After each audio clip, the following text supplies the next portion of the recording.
Hello, welcome back to Garden of Treats. In this video, we will be giving you a 1 month update on our banana tree.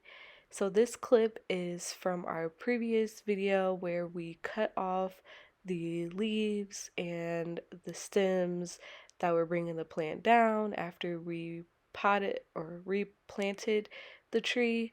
And so this picture is how it looked after we cut off all of those leaves, and then this picture is about 3 weeks afterwards. You see one leaf has grown back.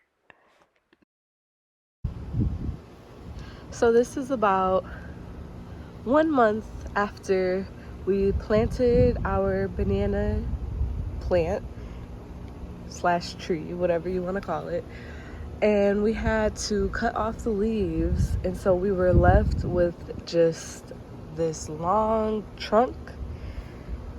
So now, about a month later, we have 3 big leaves back on. So this video is just to show you that it's okay to cut off all of your leaves because the stem will still partake in photosynthesis.